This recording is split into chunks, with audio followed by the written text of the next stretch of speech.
Hello and namaste everyone. I'm Dr. Abhipsha and today I'm going to share about the first stage of my PLAB journey, that is OET medicine. In this video I'm also going to cover the comparison between IELTS and OET medicine so that you can ultimately decide which one is the best for you. Alright, so let's compare IELTS versus OET medicine, and I will be telling certain points, the disadvantages, the advantages, so that you can ultimately see what works best for you, because the main reason you are appearing this test is because you are supposed to be eligible for PLAB 1 exam. So the main exam, your main aim should be that. However, this is the stepping stone which you have to appear, Okay, so let's get started. The first thing first is the expense. Okay, IELTS is way more cheaper than OET medicine. IELTS is around 14,000 to 15,000 INR. However, OET is around 30 to 32,000 INR. So which is a big difference. Second thing, IELTS has more dates available as compared to OET. IELTS has more places available as compared to OET throughout the year. But the biggest advantage which OET medicine holds over IELTS is that OET medicine has been specifically designed for healthcare professionals, and IELTS is not specifically designed for medical professionals. So this is a main reason why I appeared OET medicine despite of it being expensive, that it has been designed specifically for doctors or other medical professionals. Second thing is that the speaking part of OET medicine is more of a doctor-patient conversation. The writing part of the OET medicine is much like a discharge letter or your referral letter, something like that. The writing part is also related to the healthcare professionals, which you have definitely done in your undergraduate period or during your internship period. So you are quite familiar with the way this exam has been designed. However, in IELTS, it is not related anywhere to medical profession. It is more of a generalized version of English, and so yeah, this is one of those differences which made me choose OET medicine over IELTS. Okay, IELTS, as I belong to Bhubaneswar, there is a center for IELTS exam in Bhubaneswar. However, OET medicine does not have any center in Bhubaneswar.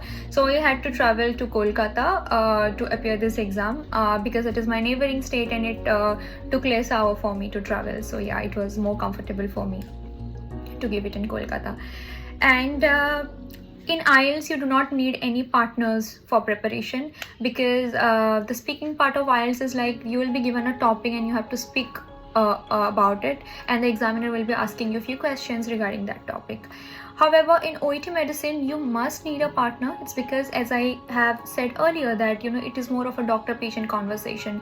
Like if you are given a topic about asthma or diabetes mellitus, so you will become a doctor and your partner, you will become a patient, and vice versa. So the practice is very fulfilling, and it is more like you'll become more confident when you have a partner with you and practicing with you, right? So yes, this is a difference about the speaking part. The speaking part of OET medicine happens on the same day when you are giving the other three components like listening, reading and writing. However, in IELTS, the speaking part generally they give a different date for you to appear the speaking part especially. Yes, so this is a difference. In the listening, reading and the writing part of IELTS and OET also varies a lot. The difficulty level also varies a lot. You cannot say that OET is much easier or IELTS is much easier, as I have already said that they are very differently designed.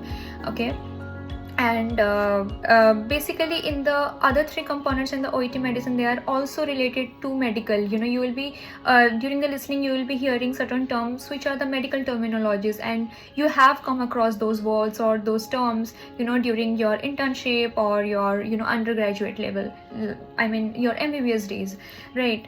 So in IELTS it is totally different. Like you will be hearing the general English terms, right?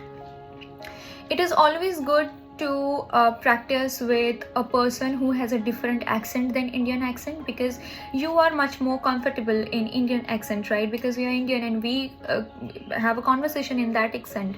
But if you're having a partner of a different race or a different from a different country, then you are ultimately getting yourself prepared for the more tough situations. If your examiner is from abroad, or he or she is not from India, and they are from different they speak a different language, they have a different accent. So at that point you won't face any difficulty, as you have already been have practiced with a different accent. So it is just a piece of advice, like it's not necessary, but yeah, it does work, right? Other things, if I'll say regarding the scores, IELTS, basically, if you have scored a minimum of 7.5 band in each module, and overall you are scoring at least 7, right? So I'm really sorry, I need to check it because I don't want to give any wrong information, right? Yes, so a minimum score of 7.5 overall with a minimum score of 7 band in each module is required for eligibility of IELTS to appear for PLAB 1. I think I have made myself clear. If it's not clear, then you can write in the comment section. I'll repeat that for you in the upcoming video. The second one is OET. So a minimum of grade B is required, and or overall of grade B is required in order to become eligible to sit in the PLAB 1, right? So the grade B means you have to score at least equal to or more than 350 in each module. In each module, I mean the 4 components that we talked about. So these are the scoring of IELTS and OET. Okay, so all the best to all of you who are planning to go for PLAB journey. And as this is the first step, so I started my video with talking about the first step. So I hope this helps you out, and so that you can ultimately decide that which one you can go for. Speaking of my thing, as I said already, that why I chose OET medicine over IELTS. The second thing is that I was a bit weak, in the writing part of OET medicine. So I took extra classes. Now coming to how I prepared for OET, I am making a separate video. I'll be talking about my preparation of OET. So stay tuned for that, and thank you so much for watching this video. Kindly like, comment and share among your friends. And I just hope this video helps a lot of people. Thank you. Bye-bye.